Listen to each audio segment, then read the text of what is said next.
Berikutnya kita bahas tentang sifat-sifat logaritma natural, di mana pemahaman dan pengetahuan yang baik tentang sifat-sifat logaritma natural ini bisa membantu kita untuk menyelesaikan beberapa masalah terkait turunan ataupun antiderivatif untuk fungsi-fungsi yang mungkin terlihat awalnya rumit. Berikut sifatnya, jika A dan B adalah bilangan positif dan R adalah bilangan rasional, maka ln 1 sama dengan 0. Ini sudah disampaikan ketika kita bicara tentang pendahuluan logaritma natural tadi ya. Kemudian ln dari A kali B sama dengan ln A ditambah ln B. Misal, ln dari 3 kali 5 sama dengan ln 3 ditambah ln 5. Tidak sama dengan ln 3 kali ln 5 ya. Kemudian sifat berikutnya ln A per B sama dengan ln A dikurang ln B. Misal, ln dari 3 per 5 sama dengan ln 3 dikurang ln 5. Kemudian ln dari A pangkat R itu sama dengan R kali ln A. Misalnya, ln dari 3 pangkat setengah sama dengan setengahnya ini boleh kita pindahkan sebagai koefisien dari ln 3. Jadi ini sama dengan setengah kali ln 3. Kalau misalnya kita punya ln dari X pangkat 10 itu sama saja dengan 10 kali ln X. Jadi yang pangkat dari bilangan yang di sini itu boleh pindah ke kiri ln. Oke, nah ini penting untuk diketahui dan bisa kita gunakan untuk menyelesaikan beberapa masalah turunan ataupun antiderivatif. Kita lihat contohnya. Evaluasi bentuk dy dx atau turunan dari y terhadap variabel x jika y sama dengan ln dari akar pangkat 3 dari x kurang 1 per x kuadrat. Nah, di sini kita akan memanfaatkan sifat-sifat ln tadi untuk menyederhanakan ekspresi ini. Y sama dengan ln dari akar pangkat 3 dari x kurang 1 per x kuadrat. Nah, ini sama dengan ln dari yang dilonkan ini bisa kita ubah penulisannya jadi seperti ini. Jadi yang ini sama dengan x kurang 1 per x kuadrat pangkat 1 per 3 untuk menghilangkan penulisan akar pangkat 3 ini. Seandainya di sini 10, maka di sini pangkat 1 per 10. Nah, kemudian sesuai dengan aturan yang keempat barusan, ekspresi yang ini sama dengan 1 per 3 kali ln dari x kurang 1 per x kuadrat. Jadi yang 1 per 3-nya ini boleh kita pindahkan ke kiri. Kemudian dari sini 1 per 3 kali ln dari x kurang 1 per x kuadrat. Nah, yang dilonkan ini kan berbentuk rasional ya. Maka bisa kita tuliskan menjadi 1 per 3 kali ln dari x kurang 1 dikurang ln dari x kuadrat. Ini merujuk ke sifat ketiga yang barusan kita bahas. Jadi yang ln dari ini satu paket dinyatakan sebagai ln dari x kurang 1 dikurang ln dari x kuadrat. Kemudian yang ini sudah sederhana ya. Untuk ln x kuadrat ini bisa kita sederhanakan penulisannya menjadi 2 ln x dengan menggunakan kembali sifat keempat. Jadi ini sama dengan ini. Perbedaan antara ini dengan ini adalah yang ln x kuadratnya kita tuliskan menjadi 2 kali ln x. Jadi pangkat dari x ini pindah ke koefisien. Nah, dengan demikian kita punya y sama dengan 1 per 3 kali ln x kurang 1 dikurang 2 ln x ini. Nah, ini itu sama saja dengan ini. Nah, dari bentuk ini lumayan mudah untuk kita temukan turunannya. Turunan y terhadap x itu sama dengan 1 per 3 biarkan di luar. Turunan dari ln x kurang 1 itu sama dengan 1 per x kurang 1 dikali turunan dari x kurang 1. Nah, turunan dari x kurang 1 itu kan sama dengan 1 ya. Makanya di sini 1. Dikurang turunan dari 2 ln x. Turunan dari 2 ln x itu adalah 2 per x. Sebenarnya bisa cepat ini dengan aturan yang kita bahas di awal-awal pembicaraan tentang turunan dari fungsi ln tadi ya. Ini sebenarnya yang paling dasar. Turunan dari 2 ln x sama dengan 2 per x langsung saja. Dengan demikian, turunan dari fungsi ini atau fungsi ini tadi adalah 1 per 3 kali 1 per x kurang 1 dikurang 2 per x. Udah. Oke. Berikutnya, evaluasi bentuk turunan dari y terhadap x jika y sama dengan akar dari 1 dikurang x kuadrat per x tambah 1 pangkat 3. Nah, ini kan terlihat rumit ya. Sebenarnya untuk kasus ini kita mungkin bisa menggunakan aturan turunan yang pernah dipelajari dulu, yaitu misalkan pembilang U, penyebut V. Kemudian kita jalankan rumus turunannya adalah U aksen V dikurang UV aksen dibagi V dikuadratkan. Silahkan saja, hasilnya pasti akan sama saja. Walaupun mungkin akan berbeda formula akhirnya, namun sebenarnya kalau kita lakukan proses matematika, pasti ujung-ujungnya formulanya sama persis. Oke, kita lihat kita memanfaatkan sifat lon di sini, Y sama dengan ini.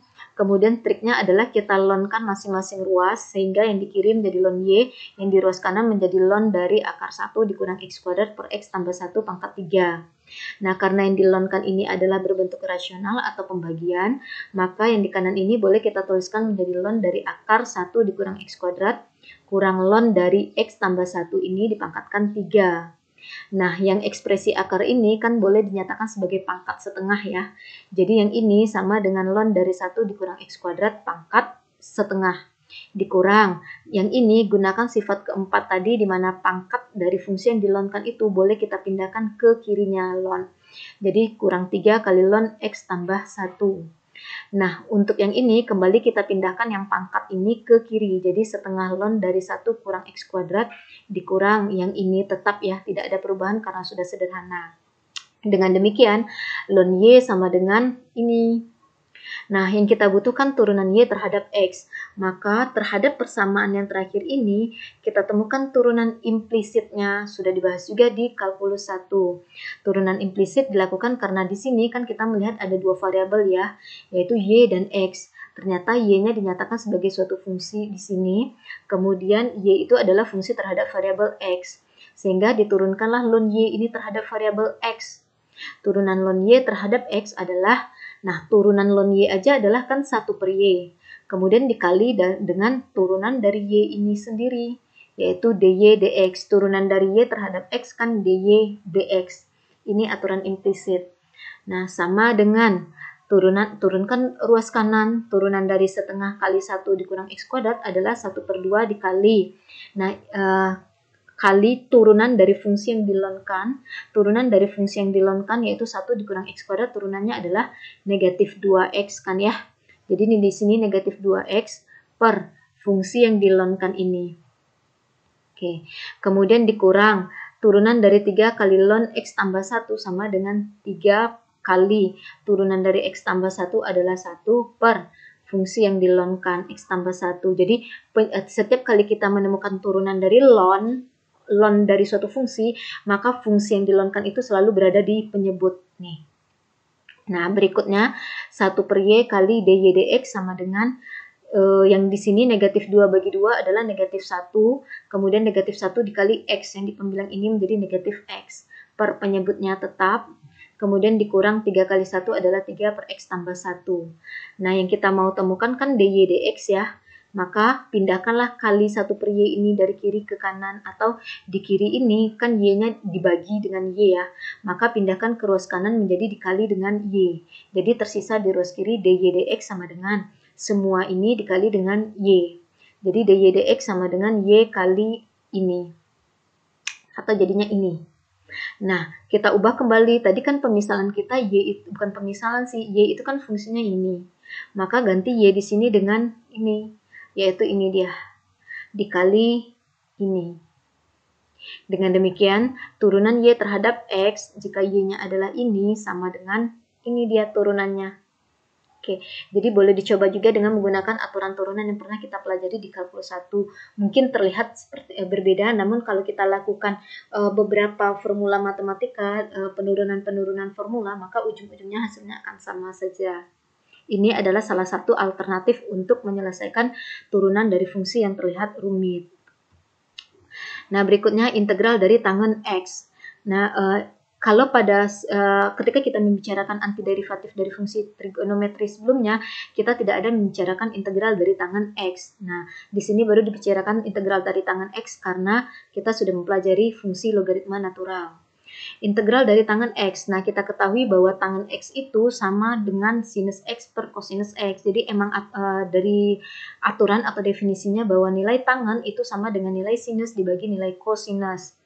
Nah, di sini kita misalkan kosinus X, kita menggunakan aturan substitusi ya. Misalkan kosinus X ini sebagai U. Turunkan masing-masing ruas ini terhadap variabelnya masing-masing. Turunan dari kosinus X adalah negatif sinus X. Sehingga diferensial dari kosinus X adalah negatif sinus X dx.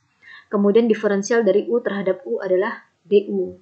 Yang kita butuhkan adalah dx, jadi dx sama dengan du per negatif dari sinus X ini. Nah, kita ubah cosinus X dan dx ini, yang cosinus X dan dx ini dengan menggunakan informasi ini dan ini. Jadi, integral dari tangan X sama dengan integral dari sinus X per cosinus X, sama dengan integral dari sinus X per cosinus X tadi kan kita misalkan sebagai U, kemudian yang dx ini menjadi du per negatif sinus X, ini dia. Nah, negatif sinus X bagi negatif sinus X itu kan negatif 1 ya. Jadi ini sederhananya menjadi negatif 1 per U du. Integral dari negatif 1 per U sama dengan negatif dari ln mutlak U tambah C.